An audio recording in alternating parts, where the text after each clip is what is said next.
Oi, boa tarde. Aqui é a doutora Cristina Aguiar com a live da quinta-feira. Quem estiver entrando, vai dando um oi, vai avisando para que a gente possa começar o tema de hoje, que foi proposto e pensado para vocês. Eu vou hoje falar sobre torcicolo congênito, um torcicolo que acontece no bebê recém-nascido, logo no período neonatal, tá certo? Enquanto eu espero as pessoas chegarem, eu vou falando coisas gerais. Essa live vai para o canal no YouTube. O canal no YouTube tem diversos vídeos que alguns vieram daqui, os da live vão para o YouTube e existem alguns outros que só estão lá. Então, quem quiser acessar os outros vídeos, procure o canal Neuropediatria para você. E a live da quinta-feira nós continuamos a fazer aqui no Facebook, tá certo? Então, já vi que tem gente na página, eu vou começar o tema. Não gosto de enrolar, não sou para fazer isso. Torcicolo congênito, por que eu escolhi esse tema? Porque eu atendi um paciente no posto com torcicolo e a mãe não sabia, né, não estava informada sobre a patologia e não sabia o tratamento. E eu disse, gente, como é que eu não pensei nisso? Uma patologia tão comum, tão simples até de ocorrer, e eu ainda não falei sobre isso.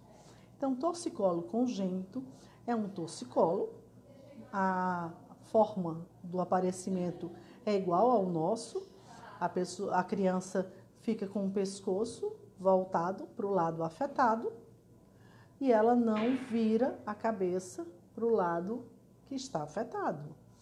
Então, o torcicolo congênito acontece no bebê recém-nascido. A mãe percebe uma tendência do bebê sempre com a cabecinha caída para um lado. E ela começa a perceber, doutora, ele fica o tempo todo com a cabecinha assim, quebradinha para um lado. Ele não vira, não faz um movimento normal, está sempre nessa posição. Isso acontece por um problema no músculo que existe aqui no pescoço, que se chama esternocleidomastoideo. Esse músculo possui uma fibrose, uma contratura, um endurecimento do músculo que diminui a flexibilidade e a movimentação desse músculo. Ocorre no período ainda gestacional, por isso a criança nasce com torcicolo congênito. Às vezes, as mães acham que a criança não nasceu, aconteceu depois. Normalmente aqui o recém-nascido, às vezes você não percebe, mas ele nasce com o torcicolo, por isso o nome torcicolo congênito. No torcicolo congênito, essa contratura acontece por diversas causas. Na literatura, eles consideram que existem causas hereditárias, quer dizer, uma predisposição genética familiar. Existe também a possibilidade de que a posição da cabeça no útero tenha sido uma posição viciosa e que com isso esse torcicolo aconteceu por uma posição que a criança ficou dentro da barriga da mãe. E existe também a hipótese de que existiu alguma falha na corrente sanguínea, na irrigação dos pequenos vasos para esse músculo que acabou contendo essa contratura. Então, o torcicolo congênito tem algumas causas, mas o tratamento, quanto mais rápido você comece o tratamento, melhor. O tratamento é iniciado já no bebê recém-nascido, inicialmente com fisioterapia. A resolução, normalmente acontece a resolução apenas com fisioterapia. Porém, não são todos os casos que evoluem bem. Então, existem alguns casos que necessitam de cirurgia para a sua correção. E existem alguns casos onde existe também uma alteração das vértebras do pescoço que vão ser avaliadas se existe ou não alteração de vértebra. Na grande maioria das vezes não existe. Na grande maioria das vezes o prognóstico é bom, com resolução completa, quanto mais cedo for o início do tratamento fisioterápico. Haverá a indicação e orientação para os pais, porque essa criança tem que ser orientada como dormir, para que ela não aumente o seu torcicolo. Posição para dormir, o fisioterapeuta terá que indicar é a melhor forma de colocar essa criança para dormir. Alguns exercícios o fisioterapeuta também coloca para a família fazer com o paciente, para que ele possa corrigir esse torcicolo de uma forma mais rápida. Esperamos que esse torcicolo se resolva durante o primeiro ano de vida. Se não houver a resolução completa do quadro, provavelmente haverá uma indicação cirúrgica. Falo provavelmente que todos os casos são avaliados de forma individual. Então, portanto, eu não posso dizer que se não resolver vai ser cirúrgico, vai ser avaliado, mas existe a chance do tratamento cirúrgico ser necessária. Porém, o importante é que vocês procurem, quando o bebê tem essa cabecinha caída, em vez de inventarem história, que é uma coisa, é tristeza, as justificativas, os mitos populares, procurarem inicialmente o pediatra, o pediatra percebe na sua avaliação, mas a família também deve ter essa queixa, porque às vezes a família vem com uma queixa tão grande na consulta da pediatria e pode acontecer desapercebido porque o pediatra foi chamado a atenção para outra coisa e o torcicolo seja discreto. Então, é bom que a família mostre ao pediatra, mas ele tem essa tendência de ficar com essa cabecinha caída para um lado ou para o outro. Então, o pediatra, na maioria das vezes, o próprio pediatra, como é uma patologia muito banal, ele pode ele mesmo indicar a fisioterapia, fazer o diagnóstico e indicar a terapia. Ou pode ele indicar a avaliação com o neuropediatra. Essa avaliação com o neuropediatra depende muito do meio onde o pediatra se encontra. Se existe neuropediatra, se é possível essa avaliação. Então, muitas vezes o pediatra faz a conduta de encaminhar para a fisioterapia, principalmente por ser um caso banal, de avaliação simples, onde ele não possui dúvidas que seja um torcicolo congênito, e também por causa da estrutura que ele possui para fazer ou não indicação ao neuropediatra. O neuropediatra, quando avalia, faz o exame neurológico mais minucioso do que o pediatra e, com isso, tem uma certeza maior se existe ou não acometimento de vértebras, se há ou não necessidade de exames de imagem da área óssea do pescoço. E, com isso, também indicará o tratamento com fisioterapia, às vezes se usa a parte de manipulação do pescoço, compressas de calor moderado, são benéficas para esse caso, e o posicionamento da criança e exercícios para a criança. Normalmente, no torcicolo, a gente pede que a mãe, se a criança está com a cabecinha caída para cá, ela tente usar estímulos para o outro lado, fazendo com que essa criança tente voltar a cabeça. Você não deve forçar, você girar a cabeça da criança, porque se você força esse movimento, você pode piorar o torcicolo congênito. E se houver uma alteração de vértebras, aí sim você pode piorar demais o quadro. Então, você girar contra a resistência da criança é perigoso. Então, você não deve fazer esse giro da cabeça de forma manual, sem nenhuma capacitação e também de uma forma que você está querendo consertar. Não é carro, não se conserta assim. Então, precisa-se de alguns meses de fisioterapia para que você consiga que essa musculatura seja liberada. Então, não é um ato tão simples que possa ser feito pela família. Então, o especialista vai avaliar e vai indicar o terapeuta adequado. A resolução, como eu falei, normalmente é muito simples e é muito fácil. Agora vamos aqui para as perguntas. Sirlene, falando. O filho dela tem microcefalia e já tem 9 anos. E quando ele começou com a tosse, ele começa a esquentar a cabeça e fica muito vermelho. As crises de tosse. Ele tem microcefalia, né? Então, com isso, ele tem uma sequela neurológica. O paciente neurológico, ele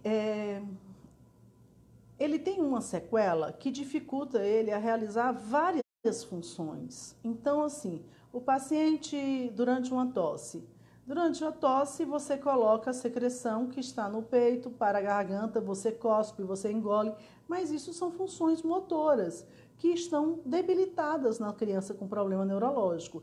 Então, a secreção pulmonar é uma das coisas mais difíceis no paciente neurológico. Primeiro, o paciente neurológico fica muito acamado, o que facilita o acúmulo de secreções. O paciente neurológico não tem um domínio da sua deglutição, então ele não deglute, ele não engole a saliva corretamente. Ele também não engole corretamente a secreção que a tosse possa ter levado à boca. Eles normalmente não aprendem a tossir para cuspir a secreção. Que quando você está gripado, quando você está com tosse, que tem secreção cheia, normalmente uma criança normal tosse e ela vai aprendendo a cuspir, quer dizer, aquela saída da secreção, o cuspir, ela está jogando para fora uma secreção que estava aqui dentro, é uma forma de limpeza. Porém, o paciente neurológico não possui. E durante acessos de tosse, você pode ter acionar o mecanismo de vômitos, porque existe um estímulo para o vômito, muito perto da musculatura que você está usando para tossir. Então, quando você tem acessos de tosse, você pode ficar vermelho, sem ar, de tanta tosse, porque está tendo secreção e você não consegue expelir a secreção e pode até acionar, porque tem crianças e tem pessoas que possuem um reflexo do vômito mais fácil do que outras. E com isso, acessar o reflexo do vômito. Então, todo paciente neurológico precisa se ter um olhar atento para a parte pulmonar e para a parte de secreções, porque é o calcanhar de Aquiles, é o que eles têm de mais complicado. Então, às vezes, eles necessitam de muito mais nebulizações com soro fisiológico, fisioterapias respiratórias, eles são suscetíveis a mais pneumonias e gripes, com o acúmulo de secreção que complicam rapidamente, por causa de não possuírem adequadamente os mecanismos de defesa motores que as outras pessoas possuem, além de terem uma tendência à desnutrição, já que são pacientes que costumam ter dificuldade para deglutição. Então, a alimentação se torna difícil. Então, você vê muitas crianças com sequela neurológica importante, são magrinhas, desnutridas, porque a mãe não consegue alimentá-las corretamente. E isso também acaba baixando a imunidade para doenças infecciosas, principalmente as respiratórias. Espero ter respondido. Ela está falando que o filho dela possui gastrostomia, então só se alimenta por sonda. E por isso ela queria saber qual o remédio que ela dá, qual o xarope colocado na sonda, que faz o efeito como se estivesse tomando pela boca. Isso quem vai te prescrever é o seu médico. Quando você tem um paciente que usa gastrostomia, que é aquela sondinha na barriga, ele pode usar na grande maioria dos remédios. A grande maioria dos remédios que são usados pela boca, dependendo da indicação. Quem vai passar essa indicação é o médico que te acompanha. O pediatra, no caso da tosse. Se for um paciente complicado, com quadro pulmonar importante, ele já deve ter um pneumopediatra em acompanhamento. A Karina, né? É a mãe de uma menina de 15 anos, ela é autista e também tem epilepsia desde os 7 meses. Mas agora ela está bem controlada das crises convulsivas, que bom. Pode ter torcicolo por conta da visão? Não, não pode ter torcicolo por conta da visão. O que acontece é que existem alguns distúrbios de visão onde o paciente mexe porque quer a cabeça para uma posição para que ele enxergue melhor. Então, aquela posição não é viciosa. É comum, crianças que assistem televisão de lado. Isso ele, na verdade, está corrigindo um problema de refração, um problema que o oculista vai resolver com o uso de óculos. Então, mas não se chama torcicolo, é uma posição. Torcicolo é quando você não tem um movimento livre. A criança faz o uso da posição viciosa, às vezes olhando de banda, parecendo um torcicolo, porque quer, para poder enxergar melhor, mas não é classificado como torcicolo. João me perguntando, o TDAH é essencial ser tratado na infância quando recebe o diagnóstico? Se não tratado, quais os transtornos? O TDAH, a primeira coisa, para você tratar um TDAH, você precisa ter o diagnóstico e ter a indicação de tratamento. O tratamento pode ser só clínico, com as terapias, ou clínico e medicamentoso. O TDAH vai melhorar com a idade em qualquer caso. O problema é que durante a vida escolar da criança, ele tem uma deficiência de atenção e de concentração muito grande, o que causa um baixo rendimento, uma dificuldade escolar. Ele não pode esperar melhorar, porque isso só vai melhorar no final da adolescência. E aí ele já perdeu vários anos da vida acadêmica. Então o prejuízo não é que haja um prejuízo no futuro. Tipo assim, uma pessoa não trata, não é um pensamento de assim, eu sou hipertenso, não trato a hipertensão, depois de muitos anos eu vou ter um AVC porque eu não tratei a hipertensão. Não, é diferente. O TDAH costuma melhorar com a idade, porém o tempo não volta atrás. O que você não aprendeu aos 7, aos 8, aos 9, aos 10, você não vai conseguir fazer todo o seu currículo escolar aos 18. Então, você tem um prejuízo acadêmico muito grande. Então, caso o paciente possui o prejuízo escolar por causa de um TDAH diagnosticado, ele deve ser tratado. A decisão se é apenas por terapia ou terapia e medicação depende do neurologista que te acompanha. Espero ter lhe respondido. Samila, o que é paralisia cerebral flácida? Na verdade, você tem padrões, você quando tem uma paralisia cerebral, você possui padrões de paralisia cerebral. Então, você pode ter uma paralisia cerebral, que é a mais comum, onde você tem uma hipotonia, uma flacidez do eixo, quer dizer, do tronco, com aumento do tônus, que é uma espasticidade de braços e pernas. Esse é o padrão mais comum, porém não é o único. Existem padrões mistos, existem padrões onde você tem movimentos involuntários, as distonias. Existem pacientes que só têm de um lado, uma hemiparesia. Existem vários padrões. E pode acontecer de ter um formato que parece que o paciente é mais flácido e que com o decorrer do tempo é que vai aparecer a espasticidade. Eu acho que é disso que você se refere.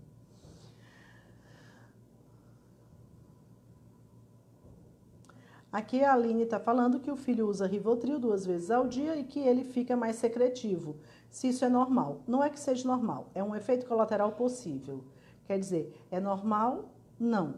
É possível aumento de secreção com o uso de medicações da neurologia. É um efeito colateral não desejado, mas porém possível de ser encontrado.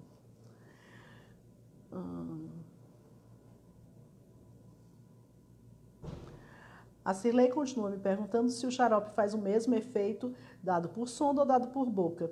O xarope que você dá por boca, ele vai ser absorvido no estômago. A sua sonda está no estômago, então você só tirou o caminho da boca até o estômago. Então você vai ter uma absorção. A absorção não é feita pela boca, a absorção é feita pelo estômago. Então, se o paciente tem uma gastrostomia, a gastrostomia, na maioria das vezes, esse termo se refere à gastrostomia que é feita onde você coloca no estômago. Se é no estômago, então você vai ter uma absorção correta. Suelen tem um paciente de 16 meses e ele não fala nada, emite só sons, tem dificuldade muito grande de socialização. Falta estímulo, mas também ele está com um grande atraso do desenvolvimento da fala. Você precisa pedir uma avaliação com um especialista, porque existe a possibilidade dele estar dentro do espectro autista, porque com 1 ano e 6 meses ele já deveria estar falando, né? Então, procure uma avaliação. Carla, a minha filha tem 1 ano e 3 meses, tem PC, e o pescoço fica torto de um lado, com o uso do tampão melhora. Essa forma é apenas um posicionamento. Eu não estou avaliando a sua filha, mas se ela é um PC, ela já existe contraturas musculares. Mas se ela melhora do torcicolo quando coloca o tampão, pode ser que ela esteja fazendo uma posição para melhor enxergar, porque o estrabismo, ele faz uma imagem dupla. Então, o paciente fica vendo de 2. Então, quando ele vira, às vezes ele consegue enxergar melhor. E ele vai fazendo isso por tentativas. Gente, as pessoas estão me passando aqui muitas perguntas, mas fora do meu tema. Então, assim, por isso, peço que continuem perguntando, porém, eu vou responder por escrito no decorrer da semana. Porque quando a gente se propõe a um tema, a gente espera perguntas desse tema. E o tema de hoje era torcicolo congênito e nós estamos saindo muito fora do nosso tema. Próxima semana eu volto com uma live para que vocês possam usufruir de alguma informação válida. Daqui a pouco eu vou começar uma outra live no Instagram, Neuropediatria para você, com outro tema. Na live do Instagram, por não ficar gravada e não ir para o YouTube, às vezes é mais fácil responder perguntas fora do tema. Fica a dica. Um beijo.